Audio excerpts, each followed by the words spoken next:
다 함께 예배 드리심으로 사순절 네 번째 주일 예배를 하나님 앞에 드리시겠습니다. 하나님, 어둠의 터널에 빛을 주시고 메마른 가지에 이슬을 주시어 마르지 않는 샘물처럼 물과 같은 사람 되게 하옵소서. 온 종일 지친 어깨, 삶의 흔적, 후회의 그늘을 만들기보다 빛 가운데로 걷는 자신감 넘치는 발길을 주시고 고운 향내로 따뜻한 마음 주옵소서. 두 손에 거머쥔 행복을 소중히 여겨서 절대로 놓치지 않는 세월로 인생도 삶도 사랑도 귀중함을 알게 하옵소서. 사랑받기보다 사랑하는 마음을 주시고 세상을 한탄하며 시들어버리는 꽃이 되지 않고 매일 매 순간 푸르러 생명 피어내는 삶이 되는 예배 되게 하여 주옵소서. 예수 그리스도의 이름으로 기도드립니다. 아멘. 나는 전능하신 아버지 하나님 천지의 창조주를 믿습니다. 나는 그의 유일하신 아들 우리 주 예수 그리스도를 믿습니다. 그는 성령으로 잉태되어 동정녀 마리아에게서 나시고 본디오 빌라도에게 고난을 받아 십자가에 못 박혀 죽으시고 장사된 지 사흘 만에 죽은 자 가운데서 다시 살아나셨으며 하늘에 오르시어 전능하신 아버지 하나님 우편에 앉아 계시다가 거기로부터 살아있는 자와 죽은 자를 심판하러 오십니다. 나는 성령을 믿으며 거룩한 공교회와 성도의 교제와 죄를 용서받는 것과 몸의 부활과 영생을 믿습니다. 아멘. 주님의 성령 지금 이곳에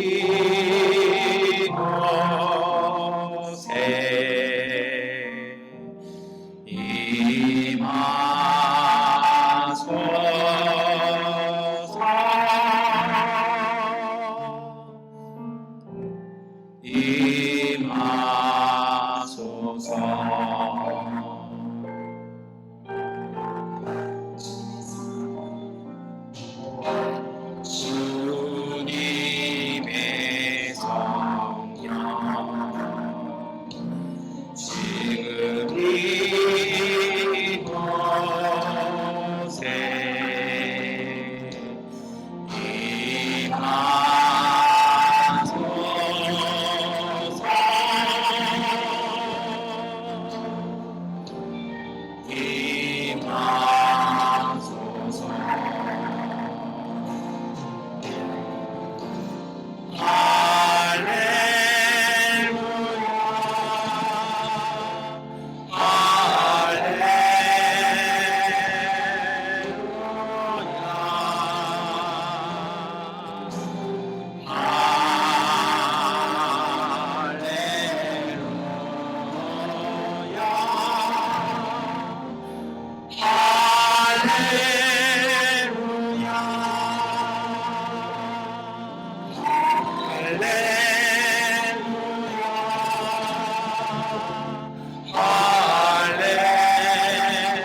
하나님께 기도 드리시겠습니다. 전능하신 아버지 하나님, 오늘 저희들이 사순절 네 번째 주일 예배로 하나님 앞에 드립니다. 오래된 건기와 그리고 끊어진 전기로 인해서 모든 것이 메말라가는 사순절 네 번째 주간을 보냅니다. 하나님, 모든 것이 메마르지만 저희들의 마음과 영혼 속에 마르지 않는 샘물과 하나님 주시는 생명이 가득하게 하여 주시옵소서. 겉으로부터 밖으로부터 주어지는 것으로 오늘 우리의 삶이 결정되는 것이 아니라 오늘 우리의 마음과 영혼 가운데 샘솟게 하시는 하나님의 은총의 생명의 물줄기를 통하여 하나님 온 땅에 메말라버린 이 새 땅 위에 있는 모든 사람들의 마음속에 우리를 통하여 흘려주시는 하나님의 귀한 은총 전하는 믿음의 사람들 되게 하여 주옵소서. 주님께 기도하고 간구하오니 오늘 우리의 부족함과 죄악들을 사하여 주시옵소서. 오늘 우리의 순간순간 오는 여러 가지 유혹과 어려움들, 그 시험 속에서 넘어질 수밖에 없는 우리의 인간적인 모습들 주님께서 아십니다. 하나님, 그 모든 자리를 우리 주님의 십자가의 보혈로 덮어주셨고 그 위에 하나님의 성령께서 샘솟게 하시는 그 은총과 생명으로 다시 일어서며 더욱 강건해지고 굳세어지는 믿음의 사람들 되게 하여 주옵소서. 이전 것에 치우치며 휘둘리는 사람이 아니라 하나님 주시는 희망을 보며 앞길 그 걸음걸음 걸어갈 수 있는 믿음의 가족들 되게 하여 주옵소서. 우리가 살아가는 이 땅을 위해서 기도합니다. 하나님, 전기로 인하여 끊어지고 여러 가지 어려운 가운데 있는 이 땅 위에 이 사정들을 주님 바꾸어 주시옵소서. 이 모든 어려움들을 삶의 일상으로 받아들이고 고착시켜 나가는 것이 아니라 우리가 기도하고 하나님 주시는 은총 통하여 이 땅의 변화가, 이 땅의 발전이, 이 땅의 성숙함이 이루어지게 하여 주시옵소서. 특별히 기름으로 인하여 비싼 기름값과 발전기로 인해서 어려움 당하는 이 땅에 모든 일하는 사람들이 있고 기업이 있습니다. 하나님, 모든 그러한 사업장마다 그 일터마다 비싼 기름값으로 인하여 고통당하지 아니하게 하여 주옵소서. 차량으로 인하여, 교통으로 인하여 일자리가 끊어진 어려운 이웃들이 있습니다. 하나님, 그 모든 어려운 그들의 살림 가운데 함께하여 주셔서 넉넉하지는 않아도 하나님 끼니를 걱정하지 않으며 하나님 하루하루를 살아갈 수 있는 은혜 더하여 주시고 그러한 삶의 발걸음 가운데, 그러한 삶의 안정 가운데 내일을 위하여 하나님 땀을 흘리며 그 열매 쌓아갈 수 있는 그 넉넉함을 만들어낼 수 있는 사람들, 그러한 가정들 될 수 있도록 은혜 더하여 주시옵소서. 우리가 기도로 섬기게 하여 주시고 지혜로 일하게 하여 주시고 하나님, 우리가 마음으로 함께함 통해서 이 땅을 일으켜 세우는 걸음 되게 하여 주시옵소서.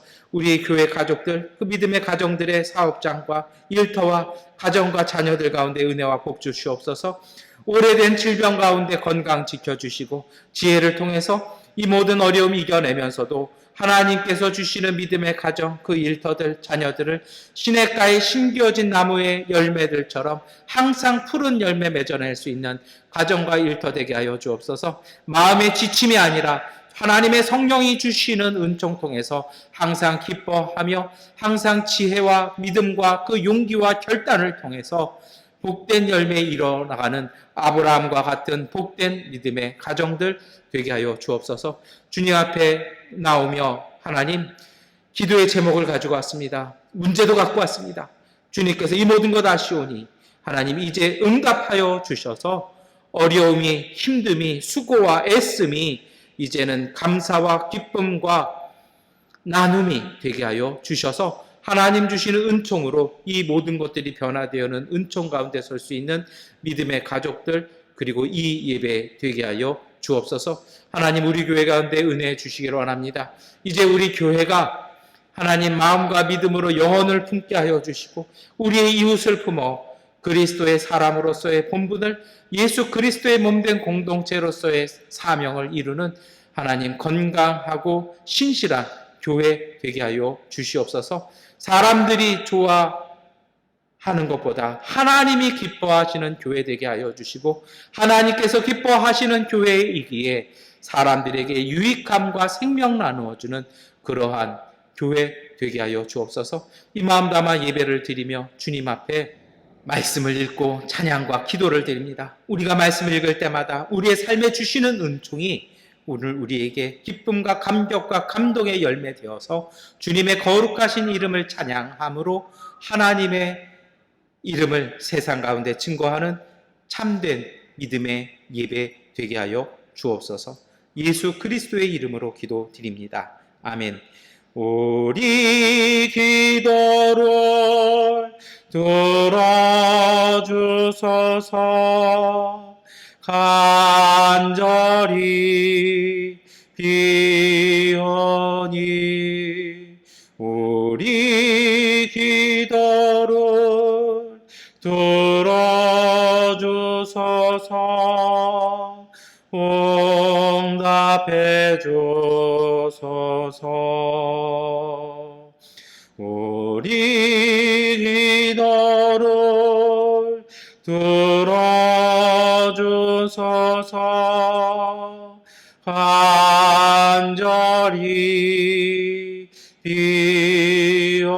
하오니 우리 기도를 들어주소서.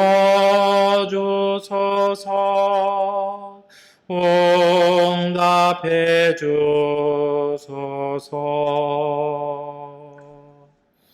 아멘.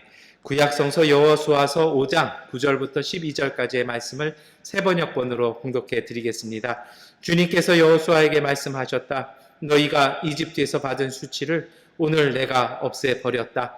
그리하여 그곳 이름을 오늘까지 길갈이라고 한다. 이스라엘 자손은 길갈에 진을 치고 그달 열 나흔날 저녁에 여리고 근방 평야에서 유월절을 지켰다. 유월절 다음 날 그들은 그 땅의 소출을 먹었다. 바로 그날에 그들은 누룩을 넣지 않은 빵과 볶은 곡식을 먹었다. 그 땅의 소출을 먹은 다음 날부터 만나가 그쳐서 이스라엘 자손은 더 이상 만나를 얻지 못하였다. 그들은 그 해에 가나안 땅에서 나는 것을 먹었다. 아멘. 복음서의 말씀 누가복음 15장 1절부터 3절, 21절부터 32절까지의 말씀을 세 번역본으로 봉독해 드리겠습니다. 세리들과 죄인들이 모두 예수의 말씀을 들으려고 그에게 가까이 몰려들었다. 바리새파 사람들과 율법학자들은 투덜거리며 말하였다. 이 사람이 죄인들을 맞아들이고 그들과 함께 음식을 먹는구나. 그래서 예수께서는 그들에게 이 비유를 말씀하셨다. 아들이 아버지에게 말하였다. 아버지, 내가 하늘과 아버지 앞에 죄를 지었습니다. 이제부터 나는 아버지의 아들이라고 불릴 자격이 없습니다. 그러나 아버지는 종들에게 말하였다. 어서 가장 좋은 옷을 꺼내서 그에게 입히고 손에 반지를 끼우고 발에 신을 신겨라. 그리고 살진 송아지를 끌어내다가 잡아라. 우리가 먹고 즐기자. 나의 이 아들은 죽었다가 살아났고 내가 잃었다가 되찾았다. 그래서 그들은 잔치를 벌였다. 그런데 큰 아들이 밭에 있다가 돌아오는데 집에 가까이 이르렀을 때에 음악 소리와 춤추면서 노는 소리를 듣고 종 하나를 불러서 무슨 일인지를 물어보았다. 종이 그에게 말하였다. 아우님이 집에 돌아왔습니다. 건강한 몸으로 돌아온 것을 반겨서 주인 어른께서 살진 송아지를 잡으셨습니다. 큰 아들은 화가 나서 집으로 들어가려고 하지 않았다. 아버지가 나와서 그를 달랬다. 그러나 그는 아버지에게 대답하였다. 나는 이렇게 여러 해를 두고 아버지를 섬기고 있고 아버지의 명령을 한 번도 어긴 일이 없는데 나에게는 친구들과 함께 즐기라고 염소 새끼 한 마리도 주신 일이 없습니다. 그런데 창녀들과 어울려서 아버지의 재산을 다 삼켜버린 이 아들이 오니까 그를 위해서는 살진 송아지를 잡으셨습니다. 아버지가 그에게 말하였다. 얘야, 너는 늘 나와 함께 있으니 내가 가진 모든 것은 다 내 것이다. 그런데 너의 이 아우는 죽었다가 살아났고 내가 잃었다가 되찾았으니 즐기며 기뻐하는 것이 마땅하다. 아멘. 찬송가 620장 찬송하시겠습니다.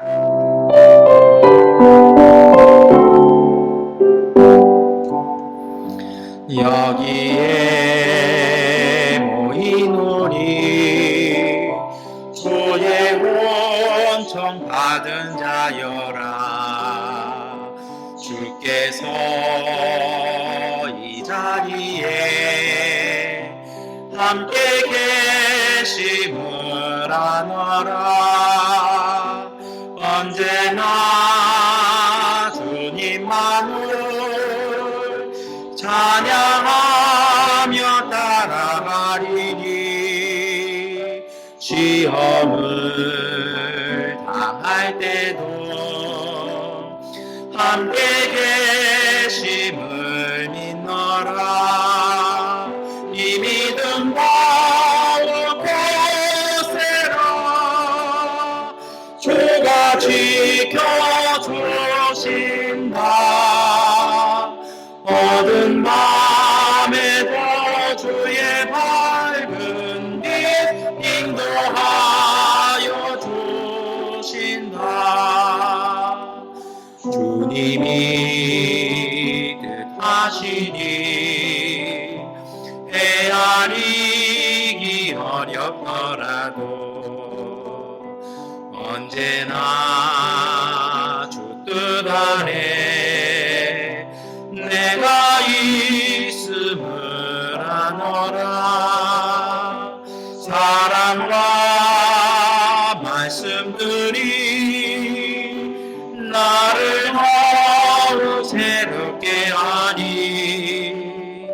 때로는 넘어져도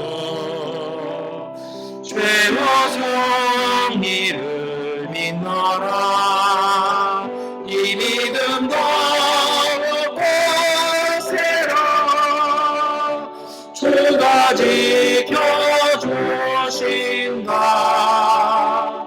어두운 맘에도 주의 밝은 빛 인도하여 주신다.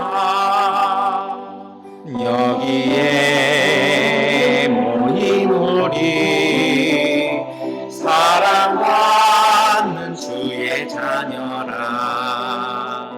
주께서 뜻하신 바 우릴 통해 펼치신다.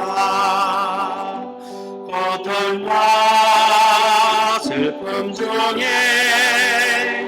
더 주님 의지하오니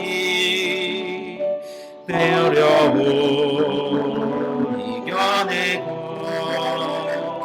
주님 더욱 찬양하라. 이 믿음 너무 곳세라 주가 지켜주신다.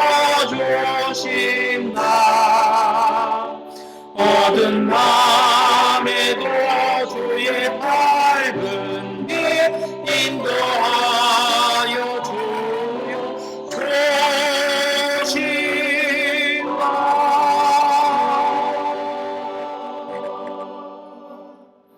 아멘. 서신서의 말씀 고린도후서 5장 16절부터 21절까지의 말씀을 세번역본 성경으로 함께 읽겠습니다. 그러므로 이제부터 우리는 아무도 육신의 잣대로 알려고 하지 않습니다. 전에는 우리가 육신의 잣대로 그리스도를 알았지만 이제는 그렇지 않습니다. 누구든지 그리스도 안에 있으면 그는 새로운 피조물입니다. 옛것은 지나갔습니다. 보십시오, 새 것이 되었습니다. 이 모든 것은 하나님에게서 났습니다. 하나님께서는 그리스도를 내세우셔서 우리를 자기와 화해하게 하시고 또 우리에게 화해의 직분을 맡겨 주셨습니다. 곧 하나님께서 사람들의 죄가를 따지지 않으시고 화해의 말씀을 우리에게 맡겨 주심으로써 세상을 그리스도 안에서 자기와 화해하게 하신 것입니다. 그러므로 우리는 그리스도의 사절입니다. 하나님께서는 우리를 시켜서 여러분에게 권고하십니다. 우리는 그리스도를 대리하여 간청합니다. 여러분은 하나님과 화해하십시오. 하나님께서는 죄를 모르시는 분에게 우리 대신으로 죄를 씌우셨습니다. 그것은 우리가 그리스도 안에서 하나님의 의가 되게 하시려는 것입니다. 아멘. 참여하겠습니다. 이 말씀 따라 사는 동안 지치지 않게 하시고 이 말씀 따라 사는 동안 주님 나라 임하소서. 이 말씀 따라 사는 동안 지치지 않게 하시고 이 말씀 따라 사는 동안 주님 나라 임하소서.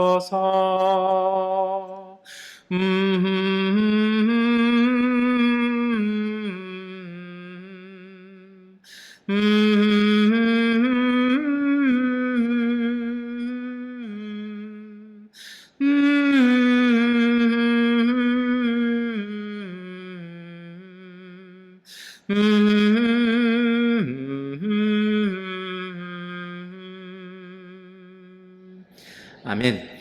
우리 교제 인사 함께 하시겠습니다. 하나님께서 우리와 함께 하십니다. 인사하시겠습니다. 하나님께서 우리와 함께 하십니다. 아멘.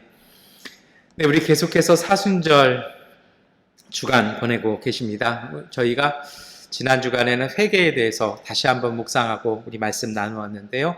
오늘은 그 다음을 한번 이어보았으면 좋겠습니다. 여러분, 회개는요, 생명을 찾는 길의 여정이라고 제가 지난 주일에 말씀을 드렸습니다. 오늘 우리가 읽었던 누가복음서의 말씀도 거기에 이제 이어지는 말씀이라고 보실 수 있습니다. 오늘 예수님께서는 예루살렘 가는 길 가운데 제자들 그리고 그 제자들보다도 주변에 몰려든 사람들에게 세 가지의 비유로 다시 말씀을 하십니다. 오늘 이 말씀은요, 제자들을 향해서 먼저 말씀을 하신 앞부분 그 다음에 나와요. 먼저 제자들에게 말씀하셨죠. 제자가 되는 삶은 십자가의 길을 따르는 삶이라고 말씀을 하셨습니다.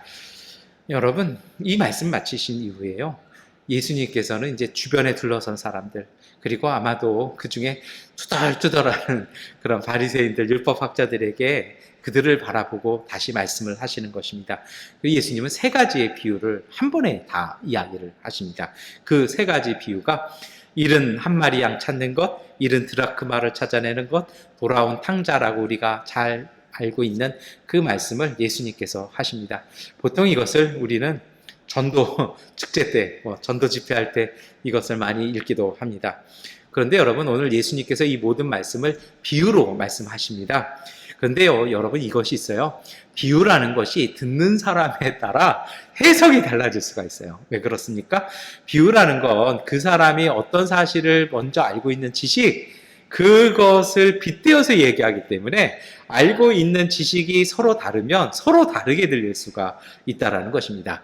그래서 비유로 얘기할 때는 꼭 기억하고 이야기해야 될, 그리고 전제로 삼아야 될 조건이 있습니다. 그것은요, 이 이야기, 이 비유는 누가 들었냐라는 것입니다. 누가 듣는 얘기에 따라 다르다라는 것입니다. 그래서 비유를 얘기할 때는 이 비유를 누가 듣는지를 먼저 생각해야 합니다. 두 번째로요, 오늘 우리가 기억해야 할 것이 있습니다. 예수님은 이 비유를 누구에게 하셨냐라는 것입니다. 예수님이 누구에게 이 비유를 하셨느냐? 제가 말씀드렸잖아요. 어떤 여러 가지 논문 이야기를 막 비유를 들어서 얘기를 했어요. 그러면 그 비유를 바르게 해석하기 위해서는 그것 비유를 말한 사람이 과연 어떤 사람을 향해서 이야기했을까? 이것을 전제로 해서 들어야 그 이야기의 비유에 담겨 있는 메시지를 바르게 들을 수 있습니다. 그렇지 않으면 우리 식으로 마음대로 해석할 수 있어요. 제가 말씀드렸잖아요. 비유는 듣는 사람에 따라 달라질 수 있습니다. 성경은 오늘 우리가 듣기 좋아하는 것, 우리가 이해하고 싶은 것이 아니라, 그런 거는 주로 이 신천지나 이런 데서 많이 그런 걸 좋아하거든요. 바른 성서 읽기라는 것은 과연 예수님께서 하시고 싶은 그 뜻이 무엇이었냐, 그 메시지가 무엇이었냐를 따라 그 말씀을 바르게 해석하는 것이 맞을 것입니다. 오늘 이 비유를 듣는 사람들은 모두 두 집단이 있었습니다. 예수님을 둘러싼 제자들과 함께 세리와 죄인들의 집단이 있었습니다. 보통 갈릴리 사람이라고 얘기합니다만 누가복음은 세리들이 있었다라고 분명히 콕 집어 이야기합니다. 그리고 그 속에 세리가 함께 끼어 있는 것을 보고 불만을 가진, 불평하고 있는 바리새인과 율법학자들이 그 자리, 그 현장, 예수님께서 말씀하시는 그 자리에 그들도 함께 있었습니다. 그러면요, 우리가 이 사람들은 어떤 사람들인지를 알아야 이 비유가 그들의 귀에 어떻게 들렸는지를 알 수 있을 것입니다. 그리고 오늘 우리도요, 그러면 그 예수님의 말씀 앞에 우리는 어떻게 들어야 되고 우리에게 주시는 뜻은 무엇인지를 분명하게 알 수 있을 것입니다.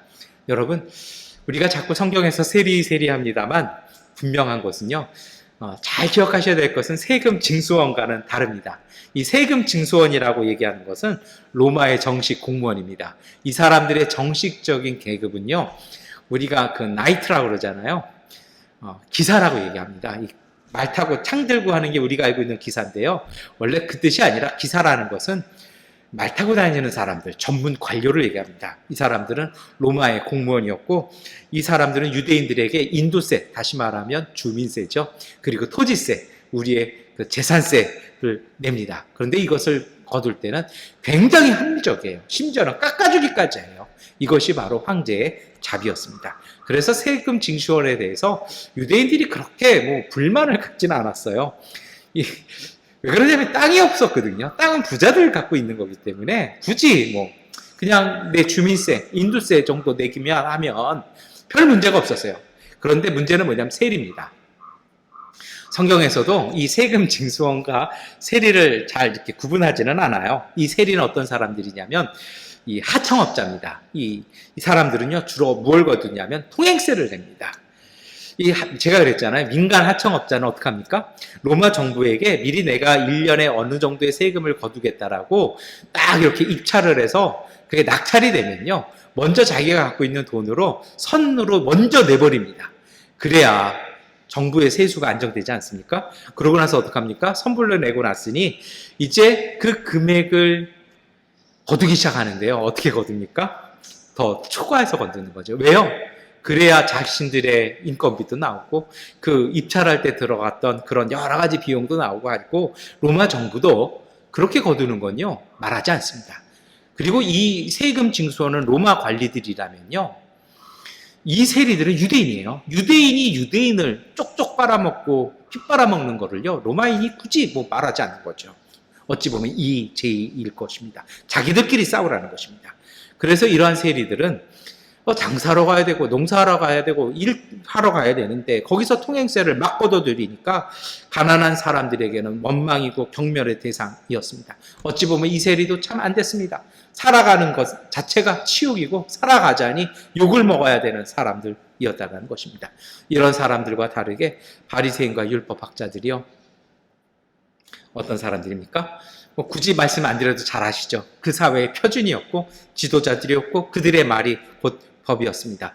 그런 그들이었기에 제가 말씀드렸던 그런 죄인들, 세금 못 내는 사람들, 갈릴리 사람들, 헌금 못하는 사람들, 이런 사람들을 애처롭게 바라보기만 하고 그런 사람들에게 살 길을 열어주려고 희망을 열어주려고 하고요. 하나님의 이르는 길을 열어주려고 하는 예수님의 행동이 그리고 예수님의 말씀에 대해서 반감도 있었고 거부감이 있었습니다. 왜요? 자기들의 말에 영향력이 흔들리기 때문입니다. 그래서 이 사람들은요. 예수님이 하는 모든 것이 못마땅합니다. 그래서 여러분 사실 오늘 이 비유는요. 이 두 집단에게 하는 얘기라면 어떻게 들렸을까요? 이제 한번 보실까요? 예수님께서 세리들에게 하셨던 자세가 있었습니다. 예수님은요. 세리를요. 그들의 행동이 아니라 그들을 사람으로 보셨습니다. 그들이 살기 위해서 어찌 보면 또 나쁜 사람들, 못된 사람들, 사람이 좀 안 된 사람들도 있었을 것입니다. 그러나 그들도 먹고 살아야 했기 때문에 집안 대대로 해오는 일이기 때문에요. 세리의 아들은 세리일 수밖에 없기 때문에 어쩔 수 없이 그렇게 사는 사람들에게 새로운 길을 열어주시려고 하셨습니다. 하나님의 아들 예수 그리스도는 죄가 아니라 사람을 보신 것입니다. 이것이 바로 하나님의 시각이라는 것이 하나님의 눈길이고 하나님의 마음이라는 것이 예수님의 가르침이었다라는 것입니다. 그런데요, 바리새인들 입장에서는 이것이 불편합니다. 그거 아니라는 것입니다. 그래서 바리새인들과 율법학자들은 예수님의 그러한 자세, 그러한 가르침에 그리고 그 가르침을 듣고 환호하고 좋아하며 행복해하는 그들이 몹시도 보기 싫었습니다. 꼴 보기 싫었던 것입니다. 그래서 이 사람들은 공격하기 시작합니다. 그런데 이 공격이 잘 먹혀들지 않습니다. 누가복음 15장 2절의 말씀입니다. 바리새파 사람들과 율법학자들은 투덜거리며 말하였다. 이 사람이 죄인들을 맞아들이고 그들과 함께 음식을 먹는구나. 이 누구한테 와서 얘기합니까? 예수님께 하는 것이 아니고요. 사실은 맥락을 전체를 읽어보면 이거 제자들에게 와서 이야기해요. 그러면요, 제자들에게 와서 공식적으로 얘기하려면 뭐라고 얘기해야 됩니까? 당신들의 선생님이 라고 얘기해야 되는데 뭐라고 얘기하냐면요, 이 사람이라고 얘기합니다. 이거는요, 사실은 아주 낮춰서 얘기하는 겁니다. 경멸함이 얘기하는 겁니다. 그것뿐만일까요? 투덜거리기까지 합니다. 투덜거린다라는 말의 원어의 뜻은요, 제가 말씀드렸던 것처럼 아주 경멸한다라는 것입니다. 투덜거림이라는 그 말의 뉘앙스는 숨어서 하는 비겁한 행동이라는 것입니다. 보통은 우리가 이것을 뒷담화라고 그러는데 이건 앞담화예요. 근데 여러분 생각해 보세요. 이걸 예수님에게 가서 하는 것이 아니라 다른 데 가서는 다 했잖아요. 논쟁도 했잖아요. 왜 제자들에게 얘기할까요? 제자들에게 뭐라 얘기하는 겁니까? 나오라는 것입니다. 이거 옳지 않으니까 너네들 그 예수 따르지 말고 나오라는 제자들을 향한 압박이고 푸시였다라는 것입니다. 예수님께서 이거를 들으셨습니다. 어찌 보면 아주 노골적으로 하는 것이죠. 뒤에서 수근거리고 투글거는 그런 사람들의 이야기를 들으시고 예수님께서 이 세 가지의 비유를 말씀하기 시작하신 것입니다. 어찌 보면 이 말씀, 이 비유를 들은 세리와 죄인들의 입장에서는요, 고맙고 감사한 이야기였을 것입니다. 그러나 사실 한 70%는요, 이 바리새인들과 율법학자들에게 하신 이야기죠. 먼저 예수님께서 첫 번째 비유를 말씀하십니다. 양 100마리 가지고 있는 사람에 대한 비유를 얘기하십니다. 양 100마리 갖고 있으면 그는 부자였을까요? 찾아보니 그렇지 않다는 것입니다. 양이 한 100마리 정도 있으면요, 이 손익분기점이 넘어가지는 않는데요. 그래도 한 1000마리 갖고 있고 한 500마리는 넘어야 손익분기점이 나온대요. 이 목동들 인건비 주고 양들 이렇게 관리하는 비용하고 이런 거 저런 거 하면은요, 정말 먹고 살만하다라는 거죠. 정리하면요, 열심히 일해야 살아갈 수 있는 사람이라는 것입니다. 더 정확히 얘기하면요, 양 한 마리가 아쉬운 사람입니다. 그런데 예수님이 말씀하시는 이 사람의 행동 보십시오. 이 사람은 부자라기보다는 바보에 가까운 사람입니다. 왜냐고요? 99과 하나를 구별하지 못합니다. 누가복음 15장 4절이죠. 너희 가운데서 어떤 사람이 양 100마리를 가지고 있는데 그 가운데서 한 마리를 잃으면 99마리를 들에 두고 그 잃은 양을 찾을 때까지 찾아다니지 않겠느냐. 이 사람의 행동 보세요. 제가 그랬잖아요. 한 마리가 소중하더라고요. 한 마리 잊어버리면 손익분기점이 아니라 이제는 적자예요. 빚이에요. 그 시대에 빚을 진다라는 건 삶이 흔들리는 것이거든요. 근데 그 한 마리를 잊어버렸다고요? 잃어버렸다고요? 나머지 99마리를 그냥 그 위험성 많은 들판에다가 방치한 채 그 한 마리를 찾아갑니다. 사실은요, 이 생각이 있는 사람이라면요, 그리고 사실 그래요. 양 100마리 있으면요, 목자를 고용할 형편이 못 됐다고 얘기합니다. 안 돼요. 도울 사람이 없잖아요. 생각해보면 그렇죠. 요즘 우리도 그럴 때 있잖아요. 발전기 들어가면서 일하시고 또 사업하시는데요. 어쩔 때는 일하면 일할수록 손해일 때가 많은 게 요즘인 것 같습니다.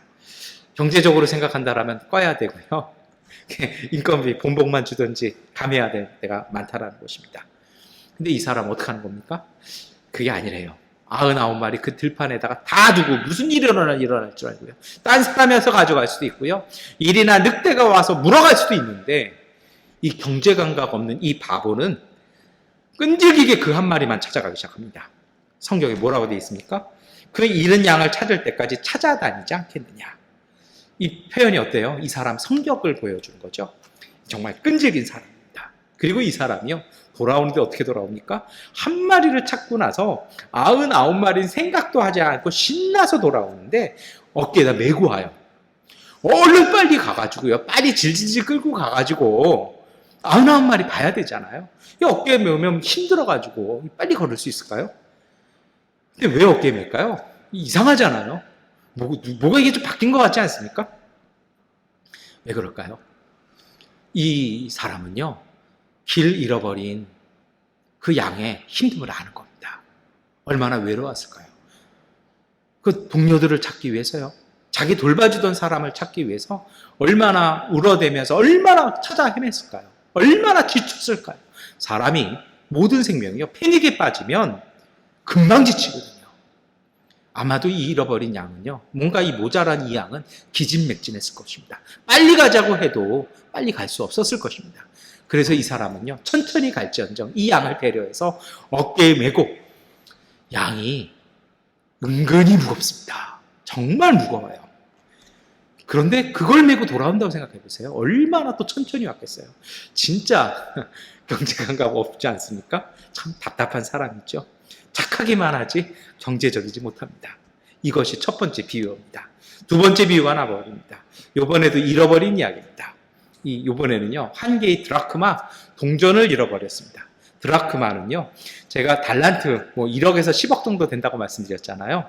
이 드라크마는 로마의 데나리온, 다시 말하면 로마에서 한 사람의 인건비, 일당에 해당하는 이 돈이요, 그리스의 돈으로는요, 드라크마라고 부릅니다. 이거는 어느 정도냐면 데나리온의 한 80% 정도 됩니다. 그러니까 한 일당을 준다라고 하면 드라크마로 주면요, 한 80%만 주는 겁니다.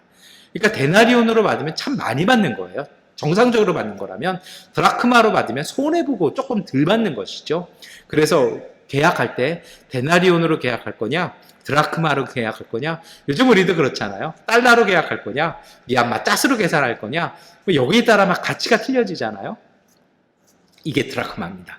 근데 왜 예수님은 다른 데서는 그렇게 데나리온 얘기하시면서 왜 여기서 또 드라크마일까요? 이유가 있습니다. 예수님은 은근히 치밀하십니다. 이 드라크마라는 돈은요, 그래서 어떤 의미가 있냐면 많지도 않고 적지도 않습니다. 제가 양 100마리 있는 사람이 애매한 사람이라고 말씀드렸잖아요. 드라크마도 그런 것입니다. 특별히 10 드라크마는 가난한 집 여성들이 시집갈 때 결혼 혼수품으로 가져간 것입니다. 결혼 예물이에요. 왜요? 비상시에 그거 빼서 쓰라는 것입니다. 아무것도 떼거리 없을 때 며칠 견딜 수 있습니까?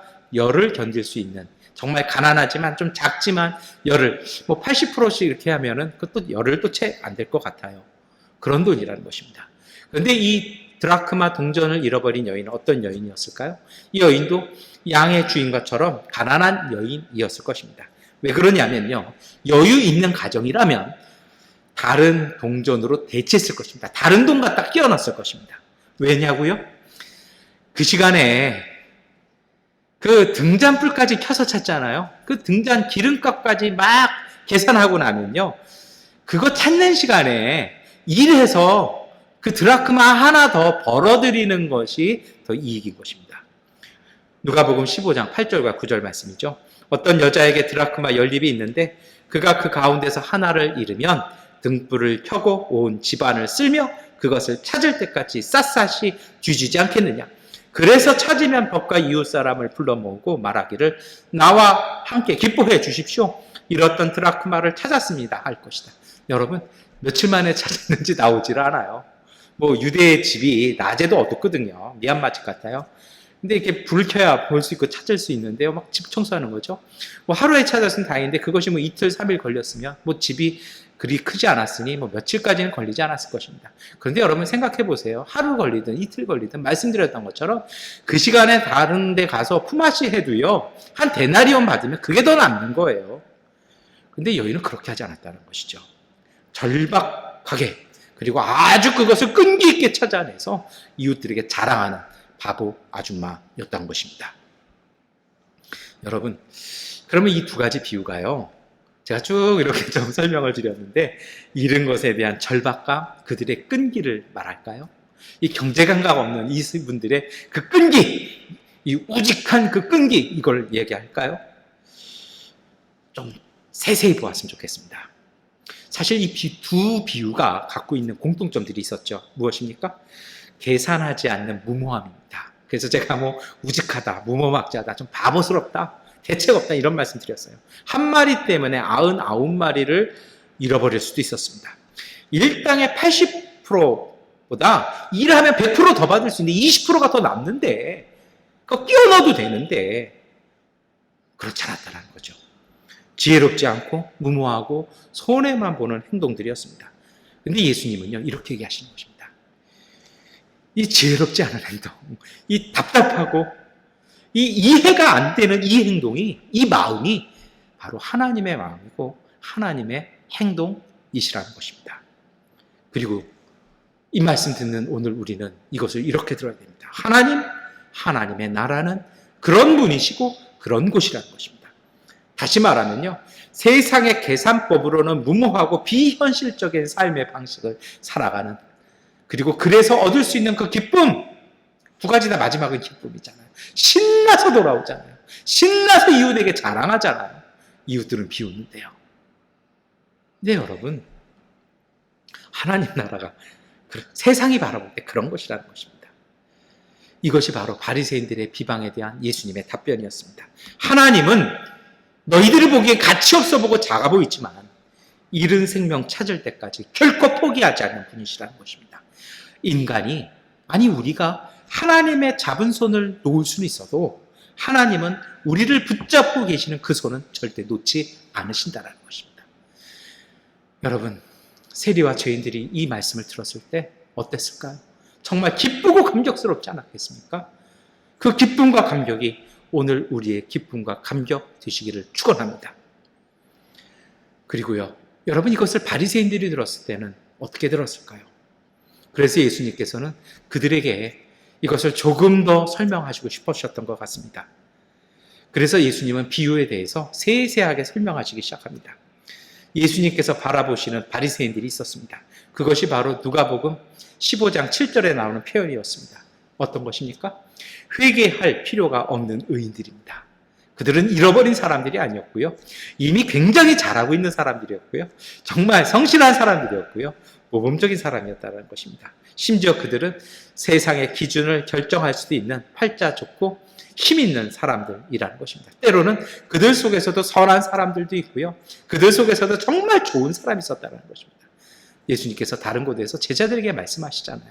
너희도 바리새인들처럼 열심히 해야 된다고요. 바리새인을 인정해 주십니다. 근데 문제가 있어요. 그들의 실수가 있다는 것입니다. 하나님과 다른 것이 있죠. 바리새인들은요, 자신들이 정한 기준에 못 미치면 그들을 죄인화합니다. 그리고 그들을 고립화시키기 시작합니다. 접촉하면 함께 있으면 안 된다라고 벽을 쳐버립니다. 여기에 대해서, 그 잘못됨에 대해서, 그 약간의 모자람에 대해서 오늘 예수님은 말씀하시는 것입니다. 예수님께서 이 비유를 통해서 오늘 우리에게 하시는 이야기는 무엇일까요? 그것은 이것입니다. 너희 입장이 아니라 하나님의 마음을 바라보라는 것입니다. 잃어버린 것을 되찾고 기뻐하시는 그 하나님의 기쁨, 그것을 기준 삼아야 되지 않겠냐라고 오늘 예수님께서 말씀하시는 것입니다. 이것이 바로 세 번째로 이어지는 비유였던 돌아온 작은 아들에 대한 이야기. 제가 지난번에 예전에 그런 얘기했죠. 이 비유는 그렇게 이름 지면 안 된다고요. 집 나간 아들을 기다리는 이 아버지. 이야기를 통해서 예수님은 다시 한번 이야기하십니다. 우리는 이 비유를 들을 때마다 우리는 자꾸 탕자에 꽂혀서 생각합니다. 이 탕자에 관련된 복음성가도 어렸을 때 많이 부르며 은혜 받았던 걸 기억합니다. 그 은혜는 참 귀한 것입니다. 오늘 이 비유 속에 나타나는 중요한 갈등이 있습니다. 초점이 있다는 것이죠. 이것은요, 아버지의 기다림도 있어요. 그런데 그 아버지의 기다림과 함께 또 다른 이야기가 담겨 있다는 것입니다. 그것은 우리가 잘 이렇게 넘어가 버립니다만 중요한 것은요, 이런 것이라는 겁니다. 잃어버린 것을 찾았더니 문제가 생겼어요. 오늘 이것이 사실은 예수님 앞에서 불편해서 이렇게 막 제자들에게 막 그 집단에서 나오라고 얘기하는 협박, 강제적으로 협박하는 이런 갈등 안에서 벌어지는 것이죠. 그것이 무엇입니까? 큰아들과 작은 아들과의 관계 이야기입니다. 이 비유의 후반전에 관련된 얘기입니다. 우리는 주로 전반에 많이 들었죠. 그래서 전반의 이야기, 아버지의 그 마음, 그 사랑, 거기에 대해서는 오늘 제가 굳이 다시 말씀은 드리지 않도록 하겠습니다. 착하고 성실했던 이 큰아들이 화가 났습니다. 불만을 토로합니다. 잔치가 벌어졌는데 하인들이 전해준 그 이야기 듣고 차라리 아버지가 직접 얘기하셨으면 이해라도 했죠. 근데 이런 얘기를요, 하인을 통해서 들었어요. 얼마나 기분 나빴을까요? 그게 무슨 얘기예요? 지금 아들 생각에서는요, 아버지의 눈은, 그 마음은 다 작은 아들, 그 못된 동생에게 꽂혀 있다라고 큰아들은 마음 상해버린 것입니다. 그래서 이렇게 얘기합니다. 누가복음 15장 29절입니다. 그러나 그는 아버지에게 대답하였다. 나는 이렇게 여러 해를 두고 아버지를 섬기고 있고 아버지의 명령을 한 번도 어긴 일이 없는데 나에게는 친구들과 함께 즐기라고 염소 새끼 한 마리도 주신 일이 없습니다. 참 마음에 와닿지 않습니까? 돌아온 동생에 대한 아버지의 환대가 불만스럽습니다. 나한테는 너 가서 좀 휴가 좀 지내라고 오라고 보너스 주신 일도 없는데 집안 재산 다 말아먹고 온 저 녀석에게 다시 이렇게 해주는 아버지에 대한 환대, 불평스럽죠.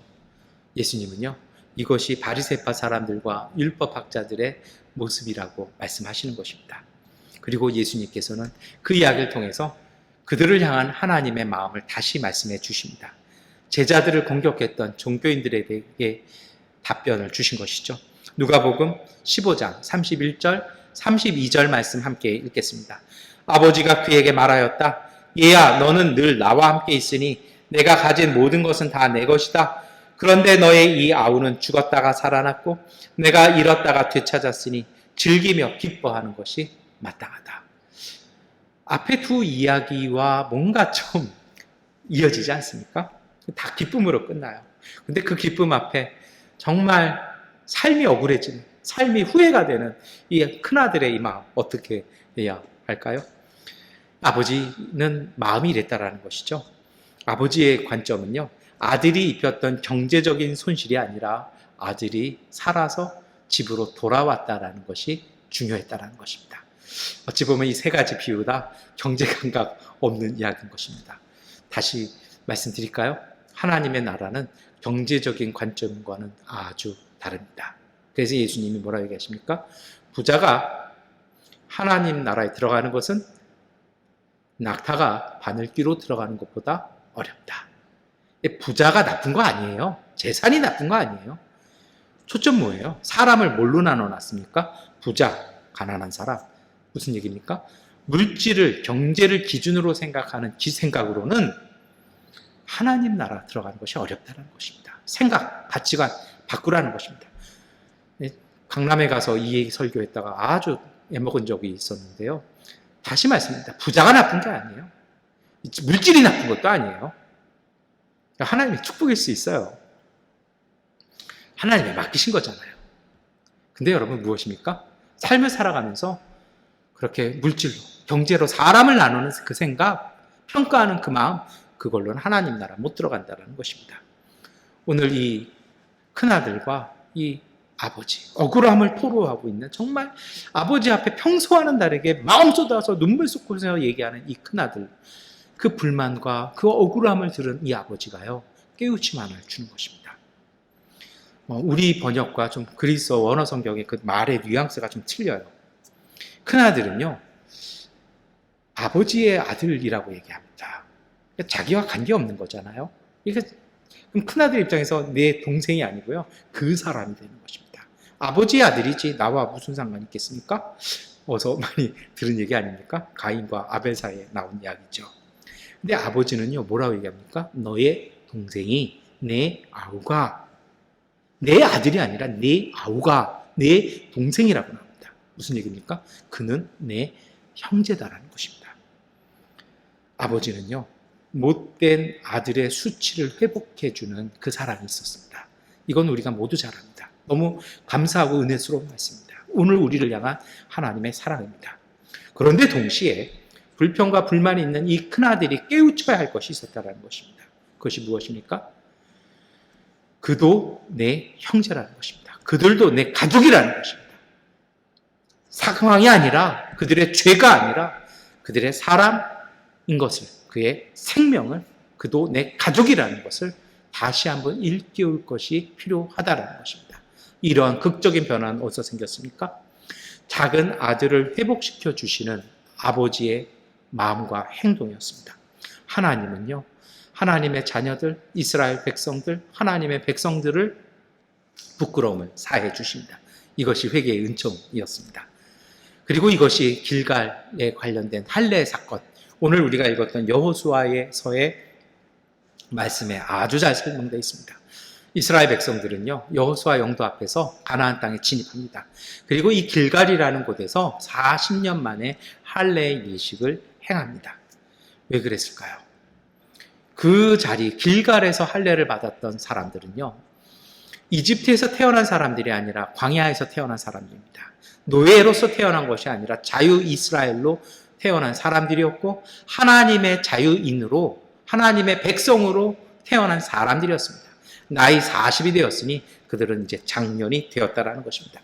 이 세대는요, 이집트에서 노예로서의 부끄러움을 받은 세대였습니다. 여러분, 길갈에서 왜 하필 할례를 해놨을까요? 할례라는 것이요, 단절이거든요. 새로운 출발을 얘기합니다. 아브라함의 이야기하면서 제가 말씀을 드렸던 것 같습니다. 길갈이라는 말의 뜻이 있습니다. 굴린다라는 뜻도 있고요, 없앤다는 뜻도 있고요, 없애버렸다라는 뜻도 있습니다. 굴려서 치워버렸다라는 것입니다. 길갈에서 행한 할례는요, 광야 40년 세월의 마감이었고요, 새로운 세대의 시작이었습니다. 저는 어렸을 때 가난을 경험했습니다. 참 힘들었습니다.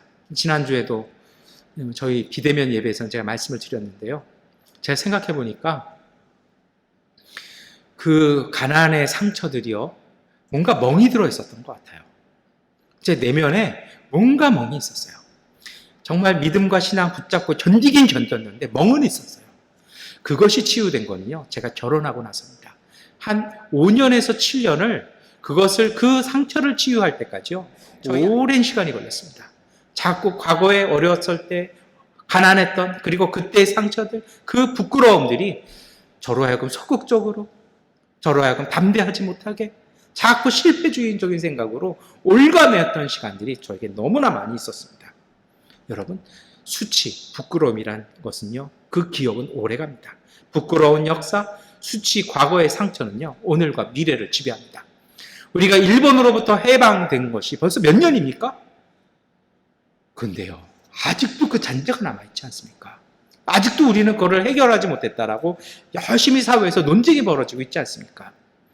근데 하나님께서 그 광야 세대를 향해서요, 가나안 땅에 들어가는 그 세대를 향해서 길갈 땅에서 할례를 행함을 통해서 하나님께서 부끄러운 과거와 노예의 상처를 없애주시는 것입니다. 이제부터는 그들은 새로운 이스라엘이 된 것입니다.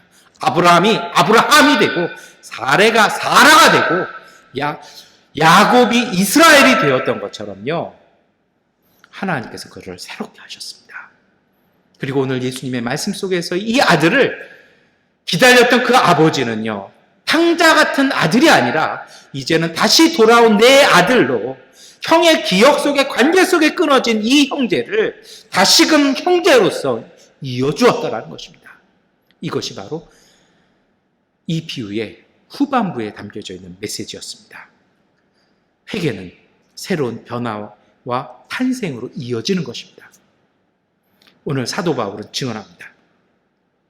돼지치기 아들을 맞이하는 아버지여, 그 아버지는 아들을 새 사람으로 만들어 주셨습니다. 누가복음 15장 22절과 23절 말씀 있죠. 그러나 아버지는 종들에게 말하였다. 어서 가장 좋은 옷을 꺼내서 그에게 입히고 손에 반지를 끼우고 발에 신을 신겨라. 그리고 살진 송아지를 끌어내다가 잡아라. 우리가 먹고 즐기자. 새롭게 만들어 주셔서 잔치를 벌이기 시작합니다. 고린도후서 5장 17절에 사도 바울은 증언합니다. 누구든지 그리스도 안에 있으면 그는 새로운 피조물입니다. 옛것은 지나갔습니다. 보십시오, 새 것이 되었습니다. 우리 스스로 하나님을 버렸는데 하나님께서 우리를 찾으셨습니다. 오늘 우리를 다시 그리스도 안에 세워주셨습니다. 그랬다라면 이제 오늘 우리는 새로운 피조물이고 이제 새것 되었다라는 것입니다. 여러분, 이제 우리가 회개한 믿음으로 한 주를 살았다라면 이제 오늘 우리는 새로운 피조물로 거듭나야 할 것입니다. 회복된 아들의 지위를 사도 바울은 새로운 피조물이라고 예수님의 이 가르침을 다시 한번 정리해서 우리에게 가르쳐주고 있는 것입니다. 아버지의 품 안에서 얻은 아들의 지위요, 그리스도 안에 하나님의 품 안에 있는 새로운 피조물로 하나님의 자녀가 된 오늘 우리를 기억해야 할 것입니다. 고린도후서 5장 16절 말씀 함께 읽겠습니다. 그러므로 이제부터 우리는 아무도 육신의 잣대로 알려고 하지 않습니다. 전에는 우리가 육신의 잣대로 그리스도를 알았지만 이제는 그렇지 않습니다. 새로운 피조물 되었다라는 것은요, 단순히 옷만 바꿔 입은 것이 아닙니다. 이전에는 세상의 기준 버리고 살았다면 이제는 그리스도를 삶의 기준으로 살겠다라는 것입니다. 집 나갈 때의 작은 아들은요, 내 마음과 내 뜻대로 내가 성공해서 살겠다라고 아버지 살아있는 것도 재산 달라고 해서 나간 아들이라면 다시 돌아온 아들의 그 마음과 아버지가 준 지위는요, 형제로서, 아버지의 아들로서 다시 살겠다라는 삶의 변화였다라는 것입니다. 육신의 잣대로 산다는 것, 뭘 얘기할까요? 이것은요, 단순하게 육체의 요구를, 그 욕구를 따르는 삶을 의미하는 것입니다. 그리고 그것은요, 이런 거예요. 하나와 99에서 99을 택하는 것입니다. 사실은 그래요. 이 제한적인 것, 그리고 그런 것 때문에 어쩔 수 없이 선택해야만 하는 이 세상에 중심을 두고 사는 것이 나쁜 것일까요? 어쩔 수 없잖아요. 우리도 그렇잖아요. 살다 보면 그렇잖아요. 그럴 때 많잖아요. 근데 문제는 무엇입니까? 그런 것이요, 사실은 하나님과 분리된 인간의 그 죄성에서, 그 욕심에서 나온 이기적이고 왜곡되어진 것, 이라는 것 아니겠습니까? 이것이 사실은 세상에서 벌어진 문제들의 원인인 거죠. 문제의 원인인데 그 원인이 계속 품고 있으면 그 문제는 계속 발생한다는 것입니다. 여기에 하나님은 세계를 주셨다는 것입니다. 그것이 바로 하나님의 용서와 회복입니다. 여러분, 우리가 새로운 피조물이라는 것은요, 이제는 세상적 기준으로 예수를 믿고 살아가는 것이 아닙니다. 분명히 말씀드리고 싶은 것이 있습니다. 교회에 대한 지식이 바른 믿음일 수 없습니다. 믿음에 대한 지식이, 그 공식적인 지식이 예수님과의 거룩한 사귐일 수 없습니다. 자기 중심적인 기대로 예수를 바라보는 것이 변화되어져야 한다는 것입니다. 이것을 위해서 예수님은 이른 양, 드라크마, 아들의 비유를 말씀해 주셔서 우리에게 깨달음 주신 것입니다. 사도 바울은 이것을 그리스도 안에서라고 설명합니다. 여러분, 이 그리스도 안에서 산다라는 것은요, 신비로운 체험을 의미하는 것을 말하지 않습니다. 예수 그리스도의 죽음과 부활이 오늘 우리에게 선물하는 하나님의 은총이라는 것입니다. 우리가 어떤 황홀병에 빠져서 하는 그런 신비의 체험이 아니라 이것은 하나님의 선물이라는 것입니다. 이 그리스도 안에 산다라는 것은 육체를 가진 인간이 오늘 우리가 신이 되었다라는 것 또한 아니라는 것입니다. 우리가 그리스도 안에 있기 때문에 무념무상의 영적인 것만을 추구하는 초월적인 삶을 말하는 것도 아닙니다. 이런 것들이 아니라 변화된 것은 오늘 우리의 몸과 능력이 아니라 하나님과 오늘 우리와의 관계라는 것입니다. 그것이 돌아온 아들, 기다리는 아버지, 동생을 맞아들여야 되는 형에 대한 비유의 핵심이었습니다. 그 관계를 회복하자라는 것입니다. 물질 보고 그가 주었던 상처 보지 말자라는 것이죠. 그래서요, 이것은, 이 새로운 피조물이라는 것은 하나님과의 관계에서 얻어진 새로운 관계를 얘기하는 것입니다. 결혼하기 전에야 우리가 마음껏 사람 만나고 돌아다닐 수 있지 않습니까? 결혼했으면요, 사실 건강한 부부는요, 내가 밖에 나가서 누구를 만나는 것, 배우자와 함께 의논해야 돼요. 이야기해줘야 돼요. 함께 동의해야 돼요. 서로 배우자와 함께 그 관계에서 내 삶을 다 다시 이렇게 정리해 나가는 거 아니겠습니까? 이것을 얘기하는 것입니다. 새 관계에서 얻어지는, 하나님과의 그 관계에서 얻어지는 그 새로운 방식으로 세상을 이해하고 세상과 관계에 맺는 것입니다. 이것이 그리스도 안에서의 새로운 피조물입니다. 때로 우리는 여전히 약함이 있습니다. 그러나 하나님의 자녀로 살아갈 때 우리를 회복시켜 주시는 그 하나님의 은총이 오늘 우리를 다시 회복시켜 주시는 것입니다. 우리가 무엇할 수 있는 존재로 변화되는 것이 아니라는 것이고 하나님께서 오늘 우리를 도우신다는 것입니다. 여러분, 새로운 피조물로서의 삶, 이것을요, 사도 바울은 화해의 직분이라고 오늘 우리가 읽은 서신서에서 우리에게 말씀합니다. 바리새인과 율법학자들의 문제가 있었습니다. 말씀드렸던 것처럼 이들은 정말 대단한 모범생들이었습니다. 그런데 이들이 잘못한 것 하나가 있죠. 그들은요, 화해가 아니라 구분과 정죄와 차별과 억압의 삶을 강요했습니다. 하나님의 뜻은 용서를 통한 관계의 회복이었습니다. 바리새인들과 율법학자들이 잃어버렸던 그들의 삶이 있었습니다. 그들은 알았습니다. 그들은 이미 깨달았습니다. 그리고 앞서가기 시작했습니다. 그랬다라면 그들은 하나님과의 관계가 깨어진 사람들을 도와서 함께 갈 수 있도록 그들을 돕는 삶을, 화목해 하는, 회복시켜주는 삶을 살아야 했다는 것입니다. 이것을 못했죠. 그리고 그것을 하고 있는 하나님의 아들을 향해서, 그분의 제자들을 향해서 불평하기 시작했다는 것입니다. 고린도후서 5장 20절은 말씀합니다. 그러므로 우리는 그리스도의 사절입니다. 하나님께서는 우리를 시켜서 여러분에게 권고하십니다. 우리는 그리스도를 대신하여 간청합니다. 여러분은 하나님과 화해하십시오. 여러분, 새로운 피조물이란 하나님의 자녀가 세상과 맺는 새 관계입니다. 그것이 무엇입니까? 그리스도의 사절, 그리스도의 대사로서 화해의 사람으로 살라는 것입니다. 고린도후서 5장 18절과 19절 말씀 함께 읽겠습니다. 이 모든 것은 하나님에게서 났습니다. 하나님께서는 그리스도를 내세우셔서 우리를 자기와 화해하게 하시고 또 우리에게 화해의 직분을 맡겨주셨습니다. 곧 하나님께서 사람들의 죄가를 따지지 않으시고 화해의 말씀을 우리에게 맡겨주심으로써 세상을 그리스도 안에서 자기와 화해하게 하신 것입니다. 여러분, 큰아들이 아버지의 가르침을 받았다면 어떻게 해야 될까요? 작은 아들을요, 맞아들이고 안아주고 함께 했어야 합니다. 이것이 마땅히 해야 할 큰아들의 몫이었고 바리새인들과 그리고 예수님의 제자들이 해야 할 일이었습니다. 하나님께서 우리를 화해해 주셔서 우리를 회복해 주셨습니다. 그렇다면 우리가 어떻게 될까요? 이제 이 세상을요, 세상에서 뒤처진 사람들을요, 낙오한 사람들을 다시 하나님과 화해할 수 있도록 돕는 삶, 그들을 섬기고 나누는 삶 가운데 나가야 할 것입니다. 어떻게 해야 할까요? 여러분 기억하십시오. 이것은 우리가 아니라 그리스도께서 하시는 은총입니다. 오늘 우리가 그리스도 안에서 예수 그리스도를 바라볼 때 가능한 은총입니다. 그래서 오늘 우리는 매일같이 다시 그리스도 안으로 들어가는 삶을 살아야 할 것입니다. 오늘 우리가 그리스도 안에 거하지 못하면 오늘 우리는 변할 수 없습니다. 이제 설교를 마무리하겠습니다. 회개로 시작하는 은총은 새로운 변화와 완성으로 이어집니다.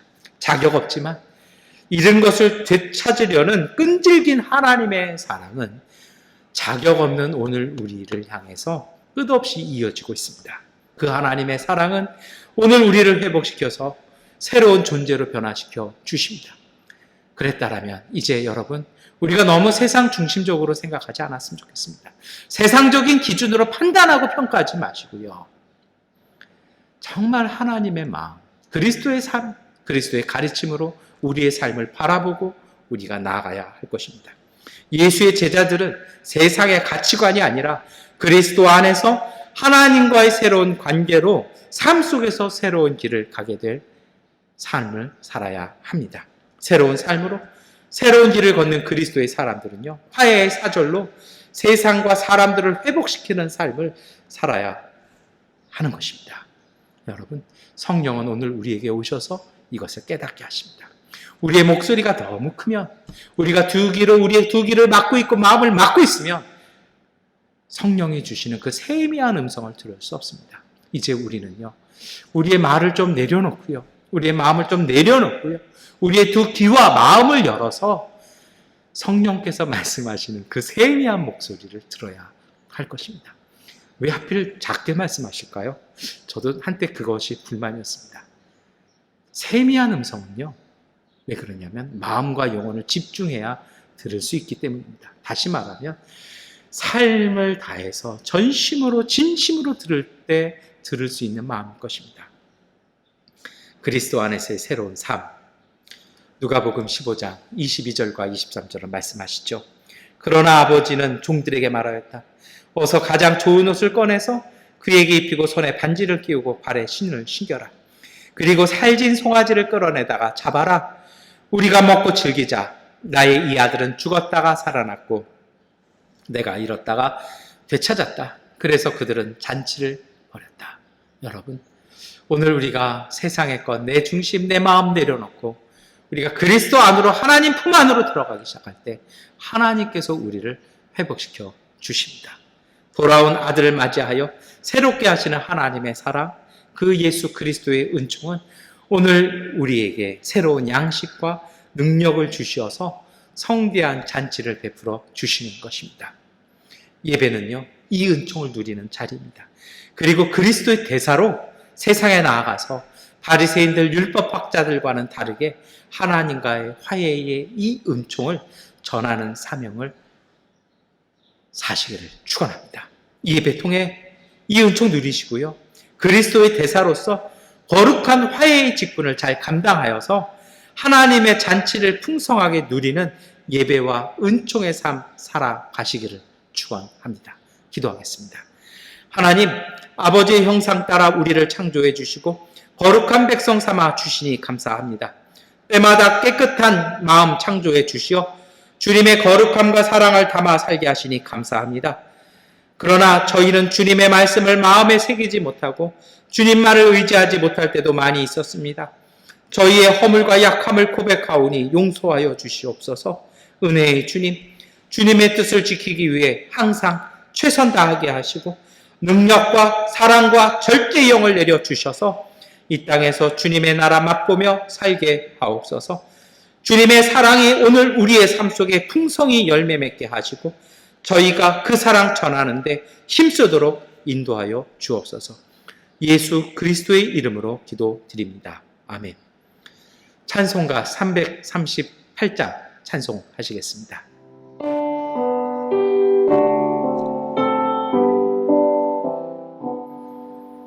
내 손을 가까이 가게 하는 십자가 짐 같은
교회 소식 말씀드리겠습니다. 우리 계속해서 대면 예배 양곤에서 진행하고 있는데요.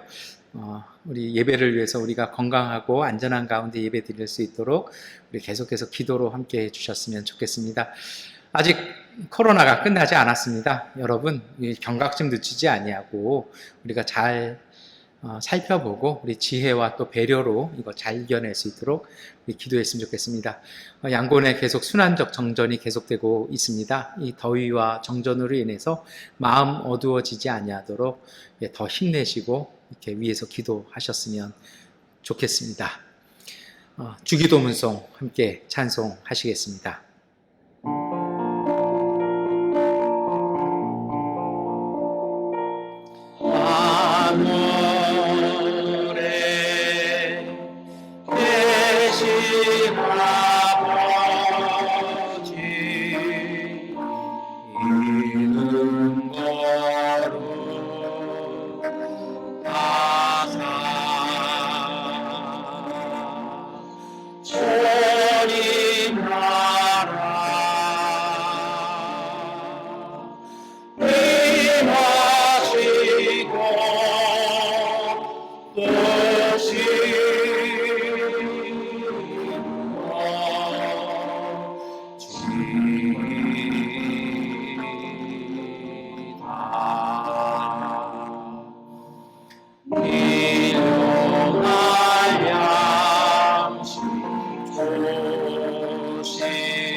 전능하신 아버지 하나님, 사순절 네 번째 주일을 맞이하여 우리 교회 가족들, 믿음의 가족들이 감사함과 사모함으로 주님 앞에 예배드리며 예물 드렸습니다. 이 주일 헌금과 감사 헌금 11조, 이웃을 위한 구제와 나눔의 헌금들, 선교 헌금 하나님께서 온전히 받아 주셔서 예물 통하여 이 땅의 생명들이 다시 되살아나고 하나님 새로운 피조물로 거듭날 수 있는 하나님 나라의 은총 가득한 귀한 예물 되게 하여 주옵소서. 어렵고 힘든 가운데서도 하나님 앞에 감사하는 마음으로 사랑하는 마음으로 예물 드렸사오니 그 손길과 가정 가운데 하나님의 은총의 신비의 열매 풍성히 맺어 주게 하여 주셔서 지혜와 생명과 능력 통하여 하나님의 주시는 신실한 믿음의 능력으로 이 땅 가운데 승리하며 시냇가에 심은 나무처럼 사철조차 그 계절조차 항상 열매 가득히 풍성히 거두는 믿음의 가정, 믿음의 일터 되게 하여 주옵소서. 지금은 우리 주 예수 그리스도의 은혜와 거룩하신 하나님의 은총과 보혜사 성령님의 역사와 능력이 그리스도 안에서 우리를 회복시키시고 변화시켜 새길 새삼 살게 하시는 하나님 아버지의 은총으로 세상의 화해를 실천하여 하나님 나라의 은총을 삶으로 살아가기로 결단하는 믿음의 가족들 위해 영원히 함께 하시기를 간절히 축원하옵나이다. 아멘. 주님의 평화가 우리와 함께 우리의 이웃들 가운데 하나님께서 함께 하십니다. 이것으로 사순절 네 번째 주일 예배를 마치겠습니다.